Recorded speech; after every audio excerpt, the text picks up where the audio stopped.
What is up, everybody? Welcome back to Unplugged and Uncut. You are live with your boy Unique, and today I want to get into my top 5 draft prospects for the Spurs to look out for.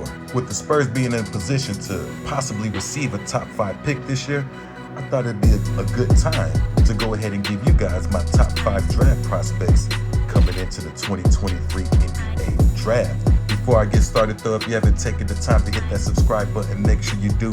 It definitely helps out our channel. Plus, I'm giving away a PlayStation 5 disc edition with the game of your choice. Once we hit 100,000 subscribers, all you gotta do to be entered to win is be an active subscriber and leave comments in the comment section. Also, this video is being powered by Ultra Game, our partners. They are having a contest this week, guys, where you can win some more NBA swag, NFL swag. All you got to do to be entered into this week's contest is make sure you're subscribed to Cloud9 Radio and Ultra Game, and then just leave your favorite team in the comment. That's it. Ultra Game will be picking the winner this week, and we will announce it next week. That way you guys can know who won the contest. But without further ado, let's get into our top 5 draft prospects for the San Antonio Spurs. I'm going to start with my 5th player, and that is Brandon Miller. Now, Brandon Miller is a 6'9", 6'8", small forward or wing. Kind of reminds me of Paul George, Danny Granger. Now, how would Brandon Miller fit with the team? Well, you do got Keldon Johnson at small forward, so he could be a first or second player off the bench. If the Spurs want to play small or big, you could see a lineup like Devin Vassell, Keldon Johnson, Brandon Miller, Jeremy Sohan, Jakob Poeltl. Gives the Spurs some flexibility. I'm not sure if you've checked out Brandon Miller this year, but this kid can really play. And I expect him to come off the board within the top 5, top 10 picks. The next player I think the Spurs should be scouting is going to be Nick Smith. Now, Nick Smith is an explosive scorer. He is a 3-level scorer. His player comp for me standing at 6'5" is more Ray Allen. Now, I've seen on sites where they compare him to Gilbert Arenas, but Gilbert Arenas was a point guard. Nick Smith is more of a wing and a shooting guard. And this kid is a 3-level bucket getter. He's going to get buckets at a high level. Now, how does he fit with the team, though? So as far as fit, you could say Nick Smith is a little bit repetitive with Devin Vassell and Malachi Brannon sitting on the wing, especially if you count Keldon Johnson playing on the wing. So where do you put Nick Smith at? I don't know. It really depends on how you feel about bringing Romeo Langford back. If you're going to keep Romeo Langford, I would move on from Nick Smith. But if you're not going to keep Romeo Langford, Nick Smith is a good guard/wing to slide right in there. He plays the shooting guard, but he can play on the wing as well. So I really like Nick Smith's game.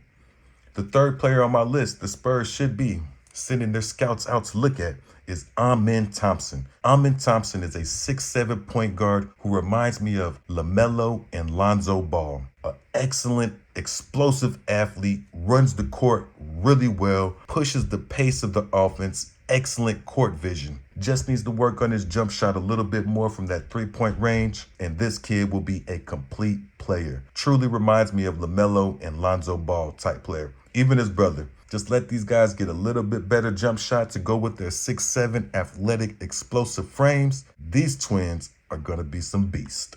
My number 2 player could be number 1 in some drafts, and that is Scoot Henderson. Scoot Henderson is a 6'3" point guard. For me, my player comp is a young Derrick Rose, Russell Westbrook with a little bit of, I don't want to say CP3, but he has excellent court vision. Scoot Henderson is an explosive athlete and has a legit argument for being the best player in this draft. Now, I know a lot of people say Victor Wembanyama, but Scoot Henderson has a legit argument for being the best player in this draft. We'll have to watch their careers fold out. Now, I personally think he's the number 2 prospect, but I could see why he would come into the league with a chip on his shoulder, feeling like I'm the new John Morant, and I got to prove to everybody I should have been the number 1 draft pick.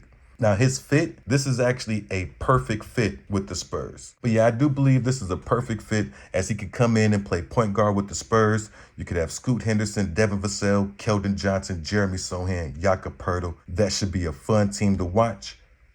And my number 1 player, the Spurs, of course, are already looking at and have already said they're thinking about moving him to power forward. And that is Victor Wembanyama, the 7'3", 7'4" center. Now, his player comp to me is a tall Kevin Durant, Kristaps Porzingis. because of his size and his shape, but this kid is a true two-way force of nature. He's gonna block shots and he's gonna get buckets at a high level, extremely good handles for somebody his size. So Victor Wembanyama, of course, is our #1 prospect the Spurs should be looking at. But let's not discount the other 4 players: Scoot Henderson, Thompson, Nick Smith, Brandon Miller. All 5 excellent players in this draft. The Spurs should be scouting hard to see how they would fit with the players that will be there next year. Now, I can't talk about the players that are there this year because we don't know who's going to return from this year's team. Some players might not be here next year, so it'll be an interesting situation for the Spurs and for us to follow. But guys, let me know who you think is the top prospect. And if you say Victor Wembanyama, of course I understand that, but give me another player who you think the Spurs should look out for. Do you like my list, or do you got a better list? Let me know in the comments, and I can't wait to read those, but your boy is out. Peace.